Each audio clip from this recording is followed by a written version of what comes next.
Y'all, he had 4 touchdowns, no turnovers. Bills win over the Cardinals. They were trailing 13-3. The game looked all but lost. Yeah. Then Superman did what Superman does, put the cape on. Well, guess what? Superman descends into Miami tomorrow. Josh Allen, he is 11-2 versus Miami Dolphins. That's pretty good, right? That's pretty good, right? Oh, okay. We own them fans. It's been absolute domination. Shady, you were there when Josh Allen got drafted. You know him well. Do you expect the Dolphins' dominance to continue? Yes, he owned them fins. You know what's crazy? When we drafted him, I watched him for maybe like the first training camp. I'm like, yo, this dude's the real deal. I nicknamed him the franchise. That's why, because look, they give up Stephon Diggs. I'm like, yo, I don't know what he's gonna look like without Stephon Diggs. Number 1 receiver, get rid of him, what's he do? 270 yards, 4 touchdowns, come back, win. They put up 34 points, bro. That's crazy. And then when we keep talking about who's great, I love in 3 quarters, though. We love Burrow, we love Lamar and all that, but Josh is Patrick Mahomes up here, and then right underneath him is Josh Allen. This is the reason why. You talked about putting that cape on. They needed him. What they gonna do, right? You can't name the players on that offense, but you can name Josh Allen. And what he did, he carried his team, and that's what Super Bowl winners do.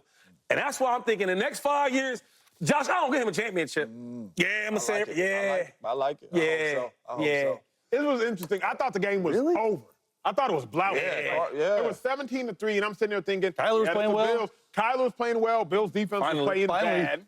Taron Johnson goes out with the forearm injury. Josh Allen had no help offensively. I'm looking there, I'm like, he ain't got no help. He got Kincaid out there. He got Knox out there. Cook was trying to do a little something. No wide receiver help early on, and then Josh Allen put the cape on. It was absolutely incredible. I expect his dominance to continue unless the Dolphins tell us otherwise. Yeah. If you're 11-2, I can't bet on the Dolphins because over the last 13 games, you've given me no reason, Dolphins, to bet on you. Josh Allen comes into town and he treats Miami like a rental property. He gonna stay there as long as he wants. He gonna do whatever he wants. He gonna tear up your couch. He gonna eat the food out your fridge. Bro. He gonna break down the door handles and the doorknobs. He gonna leave the house a mess, and then he gonna leave until he wants to come back. Dolphins, y'all have to do something about it. Do something about it. Otherwise, Josh Allen dominance gonna continue. He's going to continue to dominate in the regular season. Okay, like they're 11-2 against the Fins. They own them. You know, he is Superman. To your point, you said put the cape on, right? He's gonna get a chip eventually. He's going to put the cape on. He's going to get a chip eventually. But we told you on this show on Monday, he's in MVP form. And I say that not necessarily because of the stats he's going to put up, because he's going to put up some stats, all right? Yes. But because of the weapons he doesn't have. Okay, he's not surrounded by anyone. They have to have him play this well. They don't have a choice. Joe Brady, the offensive coordinator. Okay, the game plan against the Arizona Cardinals, run the ball, run the ball, run the ball, run the ball. Josh Allen had 2 pass attempts in the first half until that 2-minute drive. Hey, Josh Allen, let's go in the locker room. You got to take over this game. Just don't turn the ball over. What did he do? 34 points, right? So they put it up. The biggest issue for me is the turnovers. Don't turn it over, right? He had a fumble. It was a 76th turnover since 2020. Easily the most in the NFL over that time, 15 more than the second place Derek Carr. So if you control the clock, if you continue to be Superman with a vengeance, okay, don't get that kryptonite, which is your ball turning it over. Yeah. Don't do that. My dog Shady know, you call him the franchise? Yeah. My dog Shady know that, you know what I mean? Usually I'm on the outside of the Josh Allen roller coaster looking like, Shady, go have fun. But the more and more we keep talking about Josh Allen, we got to leave Josh alone. Come on, man. We got to leave. Finally. We got to leave Josh alone. I was watching that game, too, and the Arizona Cardinals was up 17-3, and I said, dang, this ain't the way Josh Allen and this offense want to play this year. You don't want to be playing from behind. And Josh Allen said, hold on. Y'all forgot? 2020, I had 45 tinkers. That's touchdowns to the world. All right? 2021, I had 42 tink-tinks. That's touchdowns to the world. I've never heard of 2022, I had 42 more touchdowns. Tink-tinks. Tink-tinks. Yeah. 2023, I had 44, right? And you talking about the turnovers, how he got way more than the... 76. Yeah. Well, he got way more touchdowns than Patty Mahomes and everybody in the National Football League, too. Bro. It's the full and that mattered, too. So the dominance will continue. Josh Allen is not playing no games. That's 4 years in a row with 40-plus touchdowns. He's going to have 40 more touchdowns this year, and he's going to dominate the Dolphins again this year. Josh Allen is the MVP favorite right now. because of how special he is and what he has around him, I don't see the Dolphins slowing him down. We watched the Dolphins against Trevor Lawrence. I think he has another field day, and I think Josh Allen continues to dominate. And another thing with Josh Allen, everybody talks about the turnovers, right? But if you really know the Bills, right, he turns them ball overs, but they win them games. People never want to talk about that because turnovers are bad to have, right? But if you look at his numbers and stats, yeah, he is turning the ball over. Yeah, he is scoring touchdowns, but he's winning them games to turn the ball over. That's all that matters, though. Because one thing, when you turn the ball over and you win, we don't care about it. Josh Allen, he hit 9 different receivers.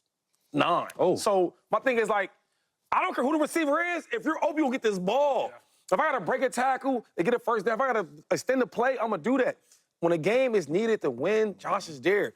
I mean, the only person I can think of that I would put in front of him as far as, like, who I trust the most is probably Patrick Mahomes. But after him, we keep talking about Lamar, we keep talking about Joe Burrow. No, it's Josh Allen. The thing for me this year about Josh that's different is he won't be able to use his curse of the gifted. I asked Shady this question literally a year ago after the Bills lost to the Jets. I said, Shady, does Josh struggle with the curse of the gifted, knowing he's so talented that sometimes he can just chill? The Jets should not have beat the Bills last year, but Josh knew y'all were sorry so I can chill.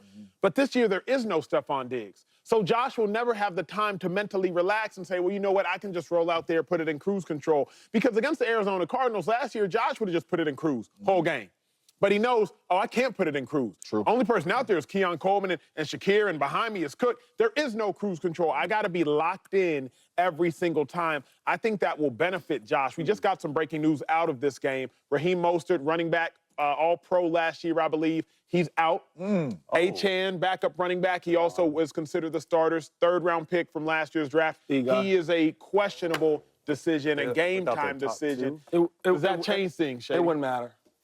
As long as 17's out there, it ain't gonna matter. All that speed, because they had all that. It ain't gonna matter. It's Josh Allen, baby. Are you serious? Come on. It matters for Tua. Yeah. It matters for Tua. You want to have that run game and have that speed behind Tua to be able to play action pass. Without that, I mean, there's no fear to run game. I think that'll hurt the explosive plays down the football field for the Miami Dolphins. Do we know the weather down in South Beach at all? It'll be good. Okay, as long as it's not 88 with 100% humidity like the game in 2022. They used 11-2. They lost that one. I don't think it's going to be that hot down there in Miami. We ain't got to worry about them. That's the only thing that can stop the Buffalo Bills down in Miami. When we return, maybe the most exhilarating and exciting conversation of the day. We're going inside the training room. You've never seen anything like it on national television to say and ask, can Russ afford to miss a game? Justin Fields likely to start this upcoming weekend. And how patient can they lost their opener Monday to the Niners? But it's not all bad for the Jets. Remember, last year they started 1-0. This year they start 0-1. But last year Aaron Rodgers got hurt after 4 plays. This year Aaron Rodgers walked off the field to some degree with a smile on his face. Head coach Robert Saleh said something really interesting.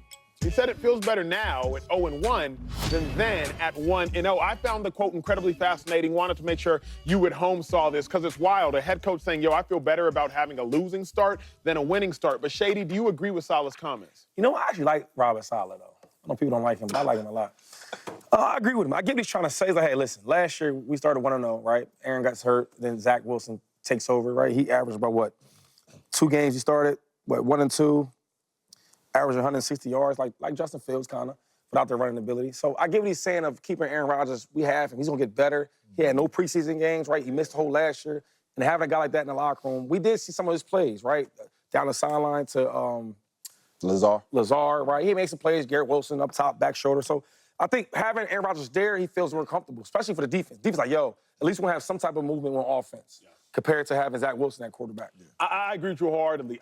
As a fan of football, I feel much better about where the Jets are this year than they were when they were last year. I think it's a lie to say that these are the same old Jets, not based upon what we saw against the San Francisco 49ers. Again, the Jets lost to the Niners by roughly 12 points. The Niners, on average, beat everybody last year by roughly 19 points. The Niners did to the Jets what other people do, what the Niners do to everybody else. But when I think about the Jets, they look competent on offense. They look competent. Aaron Rodgers looked competent on offense, and Robert Saleh will fix the defense. That was a problem with the Jets versus the Niners was the defense. But I trust a defensive-minded head coach to fix the defense. C.J. Mosley, he will be there. He will be healthier. Quincy Williams, Quinnen Williams, I do believe that interior, they will be better, not to mention only so many teams can bludgeon the Jets like the Niners bludgeon the Jets. I do not look at the Niners game versus the Jets and foreshadow that as how the Jets season's going to go. I actually feel a lot better about the Jets. It's not wild at all. You know, we're talking about, is this some interesting conversation, 0-1? It doesn't really matter in that locker room. They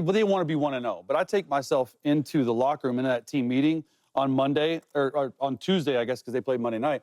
And to hear Salas say that publicly, he definitely said it to the team. Yeah. So he took accountability